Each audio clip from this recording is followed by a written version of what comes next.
బ్రహ్మ రాసిన రాతను ఆయనే మార్చాల్సి వస్తే ఈ సరదా కథని ఇప్పుడు తెలుసుకుందాం రండి. Welcome to our Lakshmi Niketanam channel. అనగనగా ఒక ఊళ్ళో ఒక గురువు గారు ఉన్నారు. ఆయన తన ఇంట్లోనే చిన్నపాటి గురుకులం నడుపుకుంటూ పిల్లలకి విద్యాదానం చేస్తూ ఉండేవాడు. ఆయన భార్య గర్భవతి. ఒకసారి ఆయన గురుకులంలో ఒక 12 ఏళ్ల కుర్రవాడు చేరాడు. వాడు చాలా తెలివైనవాడు. గురువుగారు ఏది చెప్పినా వెంటనే వాటిని తిరిగి అప్పచెప్పేవాడు. కొద్ది రోజుల్లోనే గురువుగారికి, అతని కుటుంబానికి ఈ కుర్రవాడంటే విపరీతమైన అభిమానం ఏర్పడింది. అలాగే ఈ చిన్న 12 ఏళ్ల కుర్రవాడికి కూడా గురువుగారు ఎంతో అభిమానం, గురువుగారంటే ఎంతో గౌరవం కలిగాయి. ఒకరోజు రాత్రిపూట గురువుగారి భార్యకి ప్రసవ వేదన మొదలైంది. ఇంట్లో ఉన్న ఆడవాళ్ళందరూ ఆవిడకి సహాయంగా ఉన్నారు. గురువుగారు కంగారుగా ఆవిడ గది బయట తిరుగుతూ ఉన్నారు. మిగతా పిల్లలందరూ నిద్రపోయినా ఈ 12 ఏళ్ల కుర్రవాడు మటుకు మేలుకుని గురువుగారిని చూస్తూ ఆయన కంగారు పడుతున్నారని ఆయనతో పాటు తిరిగి కొంచెం సేపటికి వీధి గుమ్మల్లో అరుగు మీద కూర్చున్నాడు. రాత్రిపూట అయినా సరే భయం లేకుండా గురువుగారు మెలకుగానే ఉన్నారు కదా అని అరుగు మీద కూర్చుని అటు ఇటు చూస్తూ కంగారు పడుతూ కాలక్షేపం చేస్తున్నాడు. ఇంతలో ఆకాశం నుండి ఒక మెరుపు ఒకటి గురువుగారి గుమ్మం వరకు వచ్చి అక్కడ బ్రహ్మదేవుడు ప్రత్యక్షమయ్యాడు. ఈ వెలుగంతా చూస్తున్న కుర్రవాడికి ఏం జరుగుతోంది అర్థం కాలేదు. బ్రహ్మదేవుడు గబగబా ఆ ఇంట్లోకి ప్రవేశించబోయాడు. వెంటనే మన 12 ఏళ్ల శిష్యుడును బ్రహ్మకు అడ్డుపడి, ఎవరయ్యా ఇంత రాత్రిపూట మా ఇంట్లోకి వచ్చేస్తున్నావు అని బ్రహ్మదేవుడిని ఆపేశాడు. బ్రహ్మగారికి ఈ కుర్రాన్ని చూసి, ఓహో వీడి కంటికి నేను కనిపిస్తున్నాను కాబోలని ఆ పిల్లవాడితోటి, నాయనా మీ గురువుగారి పత్ని ప్రసవించబోతోంది, నేను వెళ్ళి ఆ పుట్టబోయే బిడ్డకి తలరాత రాయాలి కాబట్టి నన్ను లోపలికి వెళ్ళని అన్నారు బ్రహ్మ. అయితే ఆ శిష్యుడు మటుకు లోపలికి వెళ్ళడానికి వీల్లేదు. మా గురువు గారికి మగపిల్లవాడు పుడతాడా, ఆడపిల్ల పుడుతుందా, పుడితే వాళ్ళకి మీరు ఎటువంటి తలరాత రాస్తారో నాకు చెబితే గాని మిమ్మల్ని లోపలికి వెళ్ళనివ్వనని పట్టుబట్టాడు. బ్రహ్మగారు చేసేది లేక, మీ గురువు గారికి కవల పిల్లలు పుడతారు, ఒక మగపిల్లవాడు ఒక ఆడపిల్ల. ఇక వాడ తలరాతలు అంటావా, మగపిల్లవాడికి ఒక మూట బియ్యం, పెరట్లో ఒక ఆవు, ఇదే వాడి జీవితం. వాడి దగ్గర ఇంకా డబ్బేం పెద్ద నిలబడదు. ఇక ఆడపిల్లకి పెళ్లి చూపులు జరుగుతూనే ఉంటాయి గానీ పెళ్లిముడి పడదు. ఇది వాళ్ళు చేసుకున్న కర్మలు అని చెప్పి, ఈ విషయాలు నువ్వు ఎవరికైనా చెప్తే నీ తల పగిలిపోతుంది. ఇప్పటికైనా నన్ను లోపలికి వెళ్ళని అని చెప్పి ఆ కుర్రవాడిని పక్కకి జరిపి బ్రహ్మగారు లోపలికి వెళ్ళారు. కొంచెం సేపు అయిన తర్వాత బ్రహ్మగారు బయటికి వచ్చి ఆయన లోకానికి ఆయన వెళ్ళిపోయారు. మరి కొంచెం సేపటికే లోపలున్న ఆడవాళ్ళు బయటికి వచ్చి గురువుగారికి ఒక మగపిల్లాడు ఆడపిల్ల పుట్టారని ఆ శుభవార్తని అక్కడున్న పిల్లలకి, గురువు గారికి, ఈ మన శిష్యుడికి కూడా చెప్పారు. వీళ్ళందరూ ఆనందించారు కానీ శిష్యుడికి మటుకు తన గురువు చాలా మంచివాడు, అలాంటి ఆయనకి ఈ పిల్లలు ఇలాంటి అవస్థలు పడే విధంగా జన్మించారని బాధపడుతూ ఉండేవాడు. కానీ ఏం చేయగలడు, బ్రహ్మ తలరాత రాసేసి వెళ్ళిపోయాడనుకున్నాడు ఆ చిన్న కుర్రవాడు. కొంతకాలం గడిచింది. ఈ 12 ఏళ్ల శిష్యుడికి ఆ గురువుగారి దగ్గర విద్యాభ్యాసం పూర్తయి తిరిగి తన సొంత ఊరికి వెళ్ళిపోయాడు. అక్కడ తల్లిదండ్రులు అతనికి వివాహం చేశారు. వివాహం చేసుకుని అతని జీవితాన్ని అతను కొనసాగిస్తున్నాడు. కానీ అతను ఎప్పటికీ తన గురువుగారి పిల్లలిద్దరికీ ఈ రకమైన ఇబ్బందికరమైన జీవితం ఉంటుందనే అంశాన్ని మటుకు మర్చిపోలేదు. ఎప్పుడు ఆ గురువుగారి పిల్లల గురించి ఆలోచిస్తూ ఉండేవాడు. ఒకసారి తన తండ్రికి, భార్యకి తన గురువుగారి ఇంటికి వెళ్ళొస్తాను, కొన్ని రోజులు అక్కడ గడిపొస్తానని చెప్పి తిరిగి చాలా ఏళ్ల తర్వాత తన గురువుగారింటికి వచ్చాడు. గురువుగారి ఇంటికి వచ్చేటప్పటికి గురువుగారు భార్య కూడా వృద్ధులై చనిపోయారని తెలిసింది. గురువుగారి కొడుకుకి పెళ్ళయింది. పాపం గురువుగారి కూతురికి వివాహ సంబంధాలు చూస్తున్నారు గాని పెళ్ళవ్వట్లేదు. ఆ శిష్యుడు గురువుగారి కొడుకుతోటి, నాయనా నేను మీ తండ్రి దగ్గర విద్యాభ్యాసం చేశాను, కొంతకాలం మీతో ఉంటానని చెప్పాడు.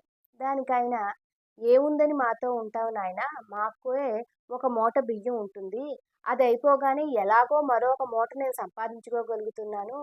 అతిథులకి మేము ఆతిథ్యం ఇచ్చేంత స్థితిలో లేమని చెప్తాడు. దానికి ఆ శిష్యుడు, "పర్వాలేదు నాయనా, నీకు నేను సాయం ఉండి నీ తలరాతను మార్చి చక్కగా నువ్వు సుఖంగా ఉండే విధంగా చేస్తాను. అలాగే నీ చెల్లెలికి పెళ్లి కూడా చేస్తానని చెప్పాడు. ఇది విన్న ఆ గురువుగారి కొడుక్కి జీవితం మీద మళ్ళీ కొత్త ఆశలు చిగురించాయి. కానీ గురువుగారి కోడలు గురువుగారి కూతురి నానా తిట్లు తిట్టిపోసేది. రోజు పెళ్లి చూపులకని ఎవరో ఒకరు రావడం, ఈ పిల్లని చూడడం నచ్చలేదని వెళ్ళిపోవడం, ఇదే జరుగుతుంది. ఆ ఆడబిడ్డ రోజు ఏడుస్తూ ఉండేది. ఇవన్నీ చూసిన ఆ శిష్యుడికి ఎలాగైనా సరే వీళ్ళ జీవితాలు చక్కజేసి గాని వెళ్ళకూడదనే భావన వచ్చింది. అతను అనుకున్నట్టుగానే గురువుగారి కొడుకుతోటి ఈ విధంగా చెప్పాడు శిష్యుడు. "నీకు రోజుకి ఎంత ఆహారం సరిపోతుందో అంత ఆహారానికి సరిపడా బియ్యాన్ని ఆ మూటలోంచి తీసి పక్కన పెట్టుకుని మిగిలిన బియ్యాన్ని దానం చేసేయమంటాడు." దానికి అతను, "ఉన్న ఈ కొంచెం బియ్యం కూడా దానం చేస్తే రేపొద్దున ఇంకెలాగా" అని అడుగుతాడు. "నీకెటువంటి ఇబ్బంది ఉండదు. నేను చెప్పినట్టు చెయ్యని. రోజుకి సరిపడా బియ్యాన్ని పక్కన పెట్టించి మిగిలిన బియ్యాన్ని దానం చేయించేసేవాడు. అలాగే పెరట్లో ఉన్న ఆవును తీసుకువెళ్ళి సంతలో అమ్మేసేయి.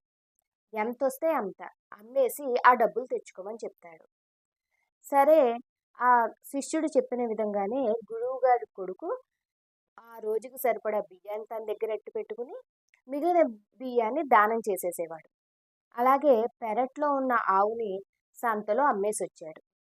ఆ రోజు అలా గడిచింది. తర్వాత రోజు ఏ విధంగా గడపాలా అని గురువుగారి కొడుకు కంగారు పడుతూ ఉన్నాడు. తెల్లారి లేచేటప్పటికి ఊళ్ళో ఎవరో వ్రతం చేసుకుంటున్నామని దక్షిణకి రమ్మని ఈ గురువుగారి కొడుక్కి కబురు పంపుతారు. వెళ్ళిన ఆయనకి మళ్ళీ ఒక మూట బియ్యం, గోదానం చేస్తున్నందుకు గాను ఒక గోవుని ఇచ్చి పంపుతారు. మళ్ళీ అతనికి కావలసిన మూట బియ్యము సమకూరిపోయింది. పెరట్లో ఒక ఆవు ఉంది. మళ్ళీ దాంట్లో రోజుకు సరిపడా బియ్యం ఉంచుకుని మళ్ళీ బియ్యాన్ని దానం చేసేశాడు. ఆ ఆవును తీసుకెళ్లి సంతలో అమ్మేశాడు. ఇక రోజు ఇదే పని. ఆవుని అమ్మగా కొన్ని డబ్బులు వచ్చేవి. అలాగా అతను డబ్బులు కూడబెట్టుకోవడం మొదలుపెట్టాడు. ఇంతలో ఆ గురువుగారి కుమారుడు, మా చెల్లెలి జీవితం కూడా చక్కబడే విధంగా ఒక సలహా ఇమ్మని ఈ శిష్యుణ్ణి ప్రాధేయపడ్డాడు. దానికాయన, "నాయనా, నువ్వేమీ కంగారు పడకు. నీ జీవితం చక్కబెట్టినట్టే నీ చెల్లెలి జీవితం కూడా చక్కబరుస్తాను. రేపొద్దున్నుంచి నీ చెల్లెల్ని ఎవరైనా పెళ్లి చూపులు చూడ్డానికి వస్తే ఒక వడ్డాణం, అరవంకి, పట్టుచీర, 10 వరహాలు ఈ దక్షిణ పట్టుకుని వస్తేనే పిల్లని చూపిస్తామని షరతు పెట్టండి. ఈ డబ్బులన్నీ నీ చెల్లెలికే చెందాలి. దీంట్లో నువ్వు రూపాయి కూడా ఆశించకూడదని షరతు పెడతాడు. తర్వాత రోజు నుంచి పెళ్లి చూపులకు వచ్చే వాళ్ళకి ఈ షరతు చెప్తాడు.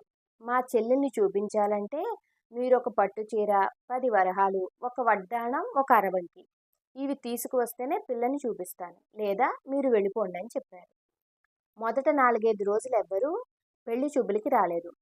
తర్వాత ఒక పెద్ద మనిషి వాళ్ళు చెప్పిన షరతులు అంగీకరించి ఒక వడ్డాణం, అరవంకి, పట్టుచీర, 10 వరహాలు తీసుకుని పిల్లని చూడడానికి వచ్చాడు. వాళ్ళు ముందే చెప్పారు, పెళ్లి చూపులకి మీరు తీసుకొచ్చినవి పిల్ల నచ్చినా నచ్చకపోయినా తిరిగి ఇవ్వబడవని చెప్పేశారు. సరేనని పిల్లని పెళ్లి చూపులు చూసుకున్నాడు ఆ వచ్చిన అతను. పిల్ల నచ్చలేదని తిరిగి వెళ్ళిపోయాడు. షరతుకు అంగీకరించిన మూలంగా వాళ్ళు తీసుకొచ్చినవన్నీ పిల్లకే చెందుతాయి కాబట్టి ఎవ్వరూ దాన్ని తిరిగి తీసుకువెళ్ళడం కుదరలేదు. ఈ విధంగా 2 రోజులకోసారి పెళ్లి చూపులు జరగడం, వచ్చిన వాళ్ళు ప్రతి వాళ్ళు వడ్డాణం, అరవంకి, పట్టు చీర, 10 వరాహాలు ఇచ్చి పిల్లని చూడడం, నచ్చకపోతే నచ్చలేదని చెప్పి వెళ్ళిపోవడం. ఈ రకంగా ఆవిడ పరిస్థితి కూడా మెరుగవడం మొదలయ్యింది. వదిన గారికి ఈ అమ్మాయిని తిట్టడం మానేసింది.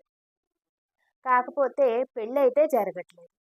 ఇలా జరుగుతూనే ఉంది. గురువుగారి కొడుక్కి శిష్యుడి మీద మంచి గురి కుదిరింది. అతను ఏం చెప్తే అది చేసేవాడు.